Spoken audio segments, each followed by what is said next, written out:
Hey Virgo, this is Alex, and I'm here to bring you your weekly tarot reading. I hope you guys are doing well. Let's see what the universe has for you, Virgo. Ooh, the Strength card, which represents trust. You have the Eight of Wands, that's Eight of Pentacles, Knight of Cups, and Three of Cups. The Nine of Swords, there's your anxiety, Virgo.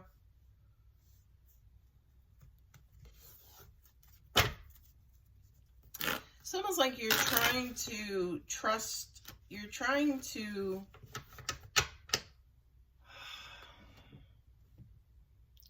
have trust and faith with a certain situation, but it's almost like you can't see it really happening, but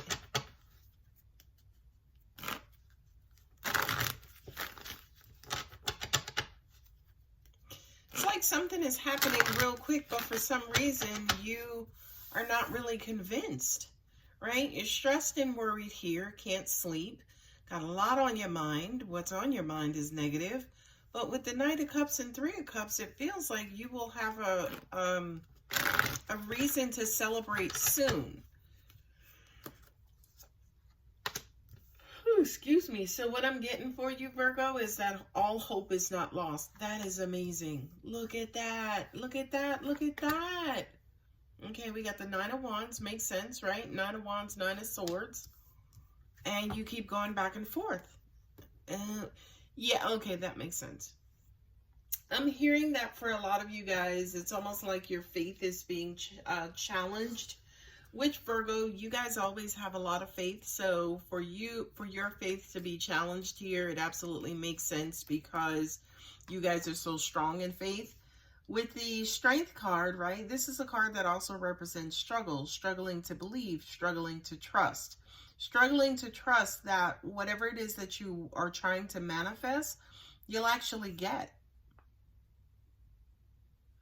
This is crazy because this is like a scenario where it's like right up under your nose, right at your fingertips, but it's almost like on one hand, Virgo, you feel like it's too good to be true, and then on the other hand, you're like, am I being punked?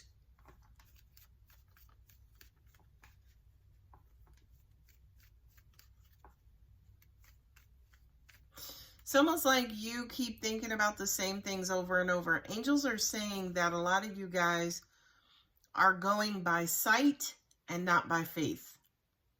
Because with the Eight of Wands and the Two of Cups, this is messages coming from a loved one.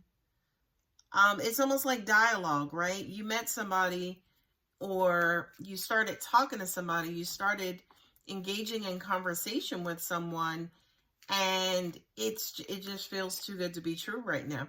Yeah, this makes sense. It's almost like you're waiting for the other shoe to drop. With the Eight of Swords, you know, this is almost like you not being able to see your way out of this particular situation. But the Empress card, the mothering energy of the Empress card, feels like there's an opportunity here for something to grow. Right? With the Nine of Cups, that is the movement of love and emotions and feelings. So I feel like you are starting to develop feelings for someone, or someone is starting to develop feelings for you. With the Nine of Wands, which is the Nine of Wounds, you know, somebody's a little burnt out, kind of tired, exhausted, tired of dating, is really wanting this to just be the one so I can like pack up my single life and go home. Three of Cups and the Two of Pentacles. You guys, when you go out, you have a good time together. You know, with the card of the Two of Pentacles, which is juggling, kind of going back and forth, it also kind of represents second guessing for me as a reader. Whereas, you know, you kind of go back and forth with your person. Oh, angels are saying for some of you guys where this is resonating with a relationship, this Two of Pentacles represents keeping your options open. But it's almost like you're keeping your options open, but you're not really getting out there and exploring your options, right? Oh, you're having a good time with this person, but this Nine of Swords is almost like you guys are, it's almost like you're trying to convince yourself, you're trying to get your hopes up, basically. That Nine of Swords, it says to me that you're trying to, like I said, leave your options open, but you're not necessarily, excuse me, you are not necessarily focusing on any other options. You're really just focusing on your person, but to you, it's almost like you feel like you're going to jinx it if you apply too much mental energy to this situation. So it's almost like you're kind of nervous and stressed and worried and, oh my God, is this going to work out? Then on the Four of Swords, you're like, okay, let me not act interested. Okay, they texted me, let me not text back right away. Right? The Nine of Swords and the Four of Swords, to me, Virgo, feels like a ruse.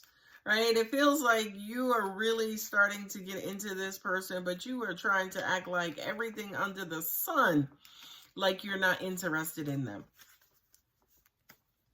You have Leo here. You have Taurus and Libra here.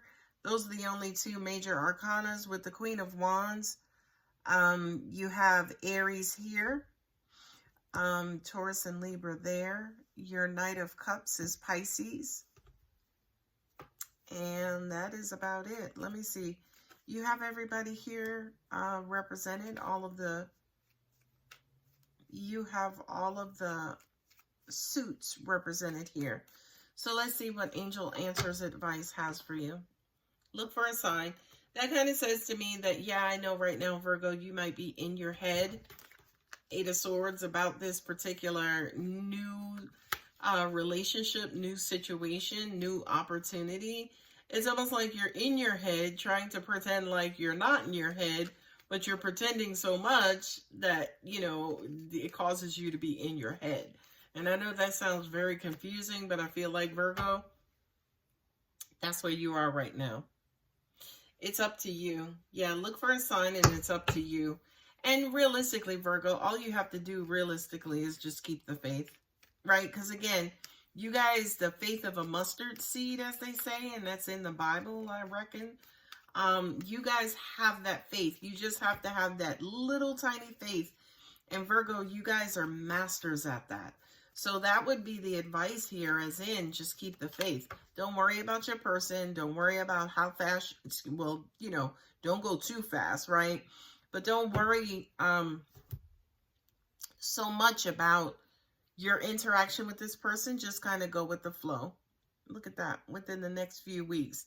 Yeah, I'm hoping, Virgo, that, look at this opportunity. I'm hoping that this really does level out for you. So you can kind of get out of this probation stage, right? So you can let yourself off the hook and you can kind of relax in this. You know what I mean? Because right now I just kind of feel like you're really liking this person, or you're really liking this situation, and you're really nervous about something going wrong, right? Because if your history tells it, it's interesting. I was going to say, if, you know, based on your history, something does go wrong. So you're trying your hardest to try to stay as balanced as possible. Try to take the advice. Try to listen to your gut. You're really, really trying to do things differently, Virgo, and I applaud you for that. So what I'm going to do is pull 3 Moonology cards for you, because I would love for the universe to be able to tell me what's going to happen here.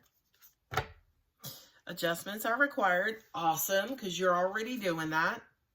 A fiery climax approaches. Yes, could that be the climax of commitment?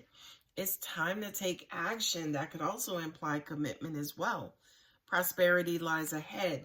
So that kind of says to me that, yeah, prosperity is you kind of getting what you want. Prosperity is what is valuable to you.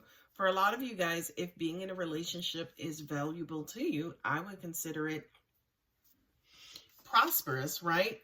A part of that prosperity And then not only that, but if prosperity lies ahead, it kind of feels like you guys will hopefully get to the commitment portion of this situation.